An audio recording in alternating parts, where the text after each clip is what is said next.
ನಮಸ್ತೆ, TRP Indian ಕಿಚನ್ಗೆ ಸ್ವಾಗತ. ಇವತ್ತು ತುಂಬ ಬೇಗ ಆಗುವಂಥ ರೆಸಿಪಿ ಚಟ್ನಿ. ಬೆಳಿಗ್ಗೆ ಬ್ರೇಕ್ಫಾಸ್ಟ್ಗೆ ಮಾಡ್ತಾ ಇದ್ದೀನಿ. ಕಿಚಡಿ ಮಾಡಿದ್ದೆ, ಅದಕ್ಕೆ ಚಟ್ನಿ ಮಾಡ್ತಾ ಇದ್ದೀನಿ. ಹಾಗೆ ನೋಡಿ, ತುಂಬ ಸಿಂಪಲ್ಲಾಗೆ ಬೇಗ ಆಗೋಗುತ್ತೆ. ಇಡ್ಲಿಗೆ, ಹಾಗೆ ದೋಸೆಗೆ, ಕಿಚಡಿಗೆ ಎಲ್ಲ ಈ ರೀತಿ ಚಟ್ನಿ ಮಾಡ್ಕೋಬೋದು. ಮೊದಲಿಗೆ ನಾನು ಒಂದು ಪೂರ್ತಿ ಇಡಿ ಆಗುವಷ್ಟು ತೆಂಗಿನ ತುರಿನ ಎತ್ತಿಟ್ಕೊಂಡಿದ್ದೀನಿ. ಹಾಗೆ ಒಂದು 2 ಇಡಿ ಆಗುವಷ್ಟು ಕಡಲೆಪಪ್ಪು, ಹಾಗೆ ಖಾರಕ್ಕೆ ಎಷ್ಟು ಬೇಕೋ ಅಷ್ಟು ಮೆಣಸಿನ್ಕಾಯಿ, ಒಣಮೆಣಸಿನ್ಕಾಯಿನೂ ಎತ್ತಿಟ್ಕೊಂಡಿದ್ದೀನಿ, ಹಸಿಮೆಣಸಿನ್ಕಾಯಿನೂ ಎತ್ತಿಟ್ಕೊಂಡಿದ್ದೀನಿ. 4 2 ಬೆಳ್ಳುಳ್ಳಿ, ಹಾಗೆ ಒಂದು ಸ್ವಲ್ಪ ಜೀರಿಗೆ.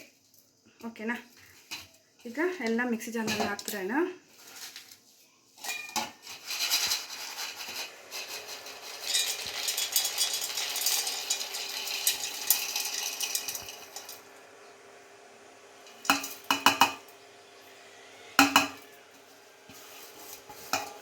ಇದಿಷ್ಟು ಮಿಕ್ಸಿ ಜಾರ್ಗೆ ಹಾಕಾಯಿತು.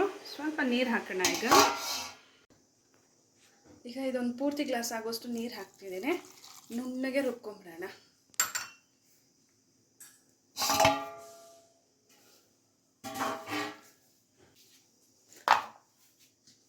ನೀರು ಹಾಕಾಗಿದೆ.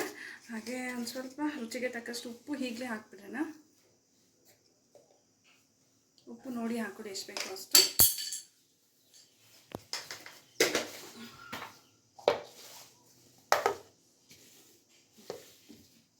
ಈಗ ಚೆನ್ನಾಗಿ ರುಬ್ಬ ಆಗಿದೆ ನೋಡಿ, ಚಟ್ನಿ ರೆಡಿ ಇದೆ. ಈಗ ಒಗ್ಗರಣೆ ರೆಡಿ ಮಾಡ್ಕೊಂಬಿಡೋಣ. ಈಗ ಸ್ಟವ್ ಮೇಲೆ ಒಂದು ಪಾತ್ರೆ ಇಟ್ಟಾಗಿದೆ. ಪಾತ್ರೆ ಬಿಸಿ ಆಗ್ತಿದೆ.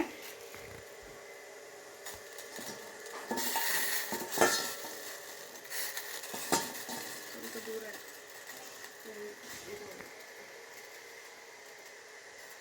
ಈಗ ಒಗ್ಗರಣೆಗೆ ಸ್ವಲ್ಪ ಎಣ್ಣೆ ಹಾಕ್ತಿದ್ದೀನಿ.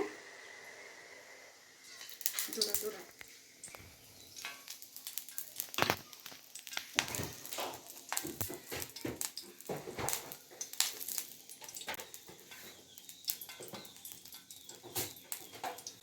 ಎಣ್ಣೆ ಬಿಸಿ ಆಗಿದೆ. ಈಗ ಸಾಸಿವೆ ಹಾಕ್ಬಿಡೋಣ ಸ್ವಲ್ಪ.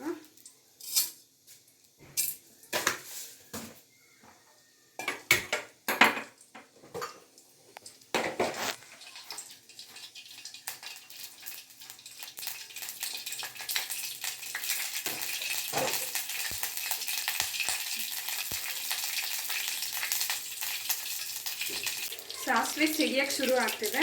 ಈಗ ನಾನು ಸ್ಟವ್ ಆಫ್ ಮಾಡ್ತಿದ್ದೀನಿ. ಸ್ಟವ್ ಆಫ್ ಮಾಡಿಬಿಟ್ಟು ಕರಿಬೇವು ಸೊಪ್ಪು ಹಾಕ್ಬಿಡ್ತೀನಿ.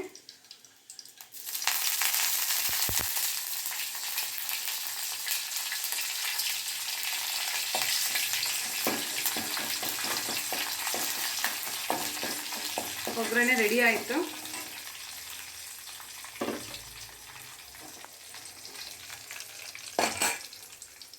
ಒಗ್ಗರಣೆ ರೆಡಿ ಇದೆ. ಚಟ್ನಿ ಹಾಕ್ಬಿಡೋಣ. ಈಗ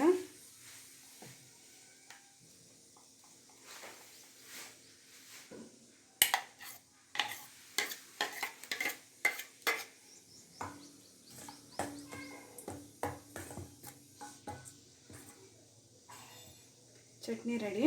ಸೊ ಇನ್ನೊಂದು ಸ್ವಲ್ಪ ತೆಳು ಬೇಕಂದರೆ ಇನ್ನೊಂದು ಸ್ವಲ್ಪ ನೀರು ಹಾಕೋಬೋದು. ಗಟ್ಟಿ ಚಟ್ನಿ ಬೇಕೆಂದರೆ ಇಷ್ಟೇ ಗಟ್ಟಿ ಇಟ್ಕೋಬೋದು. ಮಿಕ್ಸಿ ಜಾರ್ನಲ್ಲಿ ಇನ್ನೊಂದು ಸ್ವಲ್ಪ ಚಟ್ನಿ ಉಳಿದಿದೆ. ಇದಕ್ಕೆ ನೀರು ಹಾಕ್ಕೊಂಡು ಇದಕ್ಕೆ ಹಾಕ್ತಿದ್ದೀನಿ.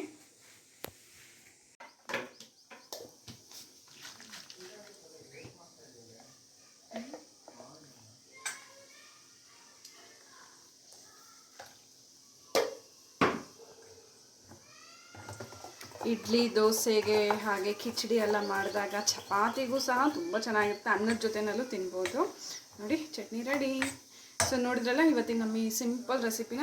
ಹಾಗೆ ನೀವು ಟ್ರೈ ಮಾಡಿ ಹೇಗೆ ಬಂತಂತ ಹೇಳಿ ಕಮೆಂಟ್ ಮಾಡೋದನ್ನ ಮರಿಬೇಡಿ. ಇನ್ನೂ ಹೊಸ ಈಸಿ ರೆಸಿಪೀಸ್ಗಾಗಿ ಈಗಲೇ ಚಾನಲ್ನ ಸಬ್ಸ್ಕ್ರೈಬ್ ಮಾಡ್ಕೊಬಿಡಿ. Thank you. ಬಾಯ್.